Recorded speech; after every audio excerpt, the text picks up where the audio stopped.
issue of violent crime, it remains a serious problem for the people of the Northwest.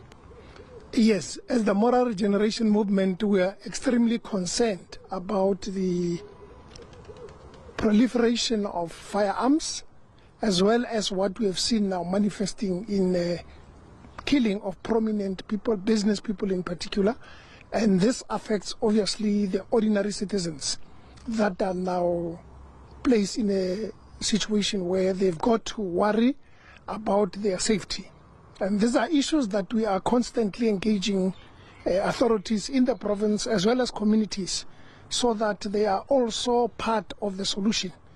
Because without that necessary partnership between our communities as well as the police, then criminals will have a field day. But what we have seen recently is that there have been numerous successes, such as the arrest of the culprits responsible for the killing of the Gomez family, commonly known as the Totobolas here in Mahikeng, as well as drug busts that we have seen.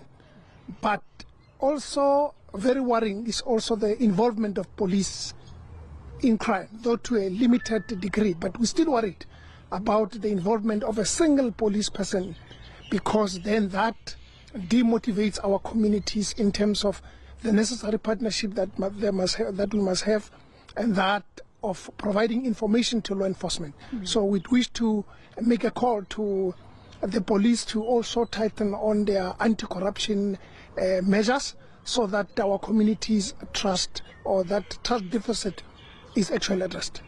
Another issue, Northwest is plagued by issues of illegal mining, which, of course, illegal mining drives crime in those areas.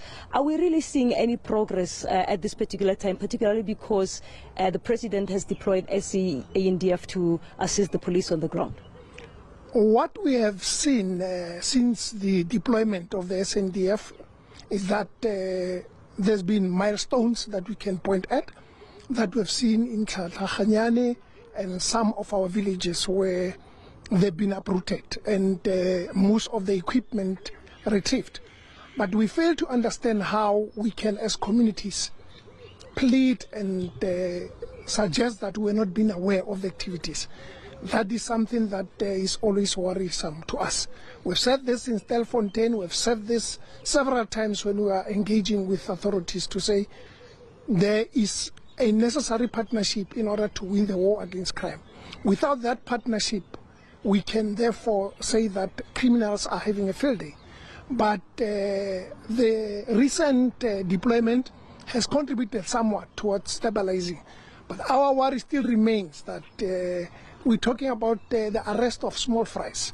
Who are the big players that are involved in this illegal mining, and what is the value chain? That is what we would want to see addressed, because these are very serious economic crimes.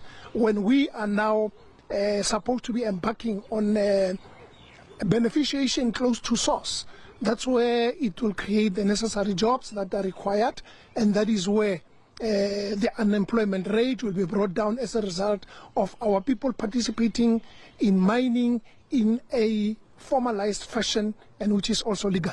Just in short, we were here sometime around January where there was a police in Bizo led by the Deputy Minister Castle Matale. Have we seen any progress? Because the people who were attending that as residents said that the resources, it seems like they are insufficient on the ground.